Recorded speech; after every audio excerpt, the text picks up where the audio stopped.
Welcome back to the unit on payer responsibility and the second portion of coordination of benefits. We are talking about coordination of benefits between payers where there are two plans covering an individual patient. We started talking with excerpts from this website, which you can see at the bottom of the page here, from the Magellan Health National Provider Handbook, in particular in the coordination of benefits section. The third bullet in the rules is the birthday rule. This is a very common method of determining primary and secondary when it comes to children and dependents in particular. So this is the method used to determine when a plan is primary or secondary for a dependent child when covered by both parents' benefit plan.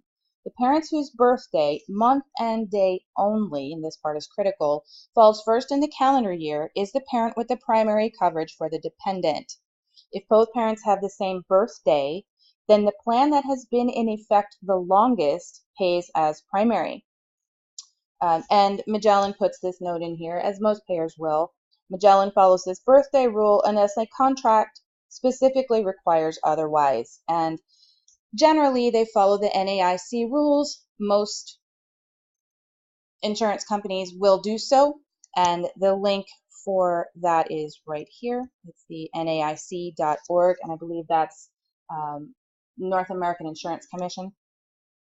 And the last statement that's critical for us to know as billers is that coordination benefits when Medicaid is a payer is that Medicaid is always the payer of last resort, and this is coordination of benefits due to Medicaid and Medicare rules, and you can find more of that on the CMS website.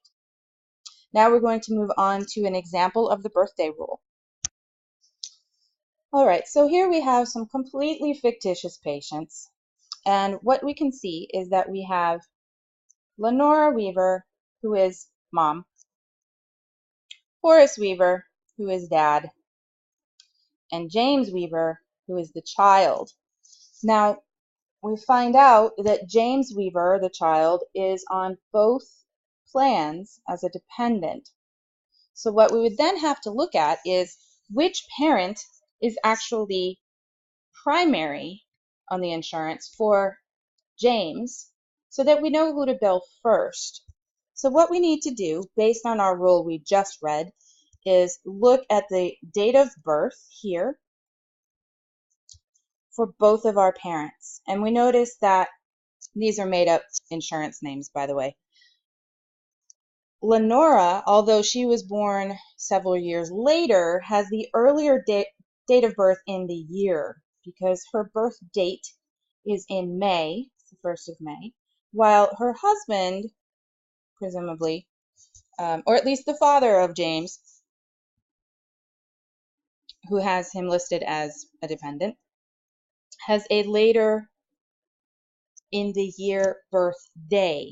Therefore, James would be listed first under Lenora's insurance, and then a secondary claim could be processed to Horace's plan if there's any balance left over. Please be aware that a second insurance doesn't necessarily mean that payment will be made in full on the part of the insurance company. There still may be leftover deductibles, co-payments, or co-insurances on the part of the patient or guarantor if there is a second insurance. So the coordination of benefits is intended to determine which one is primary, which one is secondary, and which one is tertiary. But it's important for the biller and clinicians to some extent to understand that this does not mean a full guaranteed payment from the insurance companies alone.